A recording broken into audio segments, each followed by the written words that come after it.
اعوذ باللہ من الشیطان الرجیم بسم اللہ الرحمن الرحیم الحمد للہ والصلاة علی آلہ۔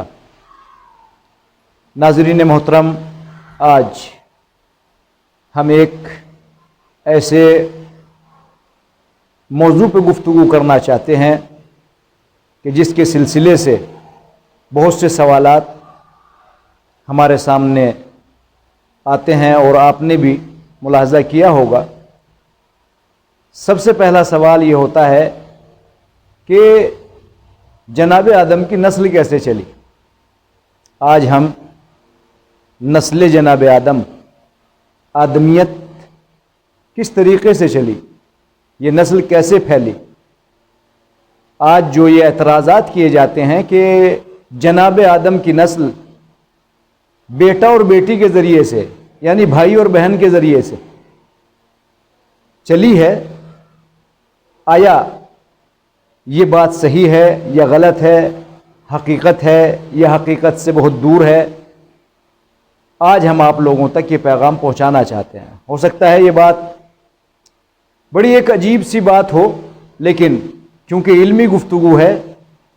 آپ تک یہ بات ہم پہنچا دینا چاہتے ہیں۔ لہٰذا ہم اس سوال سے اپنی بات کو شروع کرتے ہیں کہ جناب آدم کی نسل کیسے چلی؟ آیا جناب آدم کی نسل بھائی اور بہن کے ذریعے سے چلی؟ اس سلسلے میں ہم چند روایات آپ لوگوں کے سامنے پیش کریں گے۔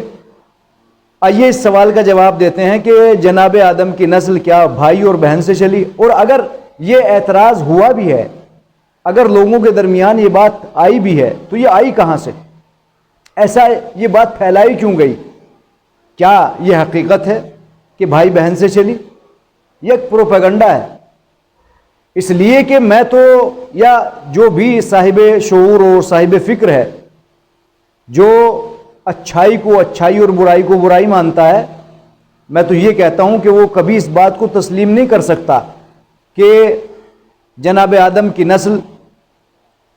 بھائی اور بہن کے ذریعے سے چلی۔ آئیے جائزہ لیتے ہیں، اور پھر وہ شے کہ جو لوگوں کے درمیان میں آج بھی پائی جاتی ہے کہ ارے بھائی بہن سے چلی ہے یہ نسل، تو بھائی کی شادی بہن سے ہو گئی، عجیب، یہ آئی کہاں سے؟ آیا یہ بات حقیقت ہے، سچ ہے یا سچ نہیں؟ آئیے دیکھیے، جناب ابو عبداللہ، آپ سے سوال کیا گیا کہ جناب آدم کی نسل کیسے چلی، کس طریقے سے جناب آدم کی نسل بڑھی ہے، چلی ہے؟ کچھ لوگ یہ کہتے ہیں، ایک شخص آیا، آنے کے بعد انہوں نے سوال کیا کہ کچھ لوگ یہ کہتے ہیں کہ جناب آدم کی نسل بیٹی اور بیٹا، یعنی بھائی اور بہن کے ذریعے سے چلی۔ آپ کو وحی کی پروردگار عالم نے کہ آپ اپنے بیٹوں کی شادی اپنی بیٹیوں سے کر دو، اس طریقے سے کہا جاتا ہے۔ امام نے جواب دیا کہ پروردگار عالم کی شان اس سے بہت زیادہ بلند ہے کہ وہ وحی کرے اپنے نبی پر کہ بھائی کی شادی بہن سے کر دیں، اس لیے کہ وہ اپنی مخلوق، یعنی وہ مخلوق کہ جو پروردگار عالم کی چنندہ مخلوق ہے، جس میں انبیاء ہیں، اولیاء ہیں، اوصیاء ہیں، مومنین، مسلمین، مسلمات، یہ سبھی ہیں مومنات، اور خاص طور پر پروردگار عالم کے برگزیدہ اور خاص نبی، محبوب ہمارے نبی۔ کیا ایسا ہو سکتا ہے کہ یہ نعوذ باللہ نسل حرام سے چلے؟ نہیں، تو پھر یہ آئی بات کہاں سے؟ یہ امام کہہ رہے ہیں، امام، کہ پروردگار عالم کیا اس بات پر قادر نہیں ہے کہ وہ حلال سے ان سب کو پیدا کرے؟ یاد رکھیے گا، کیونکہ ہو سکتا ہے میرے اوپر بھی کوئی اعتراض کرے، ہو سکتا ہے، لیکن چونکہ میں آپ لوگوں کے سامنے روایت پیش کر رہا ہوں، پروردگار عالم کا وعدہ ہے کہ طیب و طاہر نسل، طیب و طاہر صلب، طیب و طاہر بطن سے ان سب کو پیدا کیا جائے، تو پھر یہ ہو نہیں سکتا کہ ایک بھائی کی شادی بہن سے ہو جائے۔ تو پھر بھائی کی شادی بہن سے یہ آیا کہاں سے؟ یہ ہوا کہاں سے ہے؟ اس کا جواب سنیے گا تاکہ آج یہ بات واضح اور روشن ہو جائے کہ یہ ہوا کیسے۔ آتش پرست جو آگ کو پوجتے ہیں ان کا بادشاہ، وہ اپنے جرم کو صحیح ثابت کرنے کے لیے اس نے اپنی بیٹی کے ساتھ مثلاً زنا کر لیا، تو اب وہ اسے صحیح ثابت کرنے کے لیے پروپیگنڈا، کیونکہ پروپیگنڈا میں دم ہوتا ہے، پروپیگنڈا کیا کہ جتنی بھی اولاد ہے اس کائنات میں، جتنے بھی لوگ پیدا ہوئے ہیں وہ تو سب حرامی سے تو پیدا ہوئے، انہیں بھی حرام کہیے آپ، اس لیے کہ ایک بھائی کی بہن سے شادی ہو گئی تھی، سب اسی طریقے سے پیدا ہو، تو میں نے کون سا جرم کر لیا؟ یہ دیکھیے آپ کہاں سے نکل کے آئی یہ بات کہ ایک آتش پرست، یاد رکھیے گا، لہذا یہ مجوسیوں کا کہنا ہے، شیعوں کا نہیں، شیعہ اس سے بری ہیں، شیعہ یہ نہیں کہتے، لہذا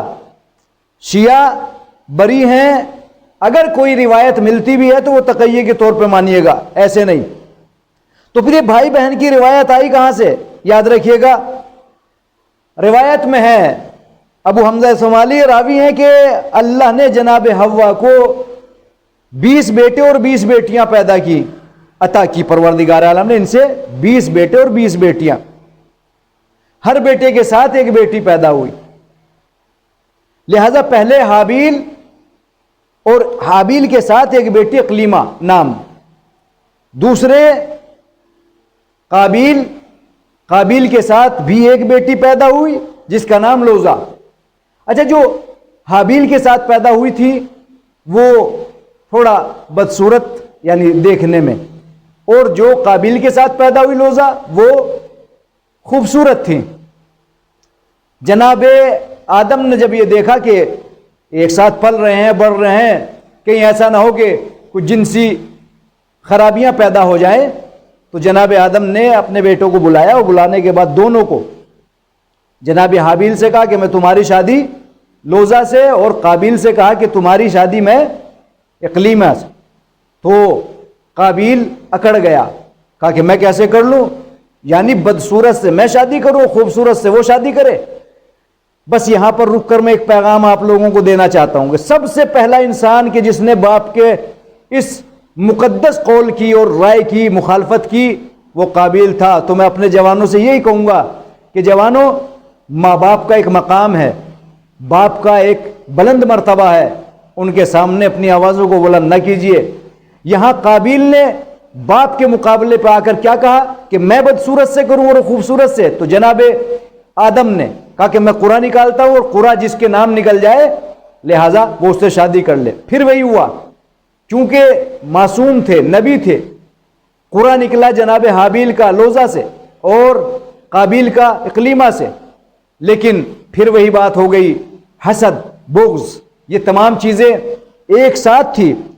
ایک روایت میں یہ ہے کہ نہیں، آپ کے ایک بیٹے کی شادی جنت کی حور سے ہوئی جس سے 4 بیٹے، اور دوسرے بیٹے کی شادی ایک جنیہ سے ہوئی، یعنی جنوں میں سے تھی وہ، اس سے 4 بیٹیاں پیدا ہوئیں، اور جو حور تھی ان سے جو 4 بیٹے تھے، جنیہ سے جو بیٹیاں پیدا ہوئیں ان سے آپس میں شادیاں ہوئیں۔ یہی وجہ ہے کہ آج خوبصورتی حور کی طرف سے ہے، بد اخلاقیاں یہ جو پائی جاتی ہیں یہ کس کی طرف سے آئی؟ یہی کہا جاتا ہے، بعض لوگوں نے یہی بیان کیا ہے علماء نے کہ یہ جنی کی طرف سے آئی۔ بہرحال اس کے بعد ابو عبداللہ ابی جعفر، یاد رکھیے گا رسول اللہ سے بھی یہ روایت ہے، کہا کہ اگر جناب آدم اپنے بیٹے کی بیٹی سے شادی کر دیتے، یعنی بہن کی بھائی سے شادی ہو جاتی، تو پھر ایسا ہوتا کہ میں قاسم کی شادی بھی کر دیتا اپنی بیٹی سے۔ لیکن ایک بات یاد رکھیے گا، قاسم کی زینب سے شادی کا کہ چونکہ جناب آدم کے یہاں کوئی ایسی بات نہیں تھی، انہوں نے اپنے بیٹوں کی شادیاں بیٹیوں سے نہیں کی تھی، لہذا آخری پیغام آپ لوگوں تک یہ پہنچانا چاہتا ہوں کہ اگر کوئی ایسی بات آپ لوگوں کے سامنے آئے تو ذرا تھوڑا سوچئے، تحقیق کیجئے کہ جو پروردگار عالم حلال پہ قادر ہے، حلال پہ قدرت رکھتا ہے، حرام سے کیوں پیدا ہوں؟ بعض یہ کہہ دیتے کہ کیونکہ بھائی اس وقت یہ جائز تھا لہذا بعد میں ناجائز۔ بہرحال لہذا بات کو تمام کرتا ہوں، ختم کرتا ہوں، میں تو یہی کہوں گا مجوسیوں کی طرح نہ بنیے، کہ انہوں نے اپنے اس حرام کو حلال کرنے کے لیے ایک نبی پہ تہمت لگا دی کہ وہاں تو بیٹیوں کی شادی بیٹوں سے ہوئی تھی، بہنوں کی شادی بھائیوں سے ہوئی تھی، لہذا ایسا نہیں ہے، بلکہ آخری روایت یہ ہے کہ جناب شیش جناب آدم کے بیٹے جناب شیش کی شادی اللہ نے جمعرات کے روز عصر کے بعد جنت سے ایک حور نازل کی جس کا نام برکہ تھا، اس سے جناب شیش کی شادی ہوئی، اور دوسرے دن عصر کے بعد ایک حور نازل ہوئی جس کا نام نزلہ تھا، اس سے یافس کی شادی ہوئی۔ تو اب تو بات سمجھ میں آ گئی ہوگی ناظرین محترم، باپ کا ایک مقام ہے،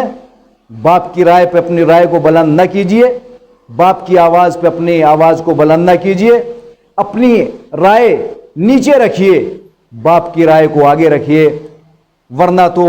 کہیں وہی حال نہ ہو جائے جو قابیل کا ہوا، نہ دنیا کا رہا نہ ہی آخرت کا، وما علینا الا البلاغ۔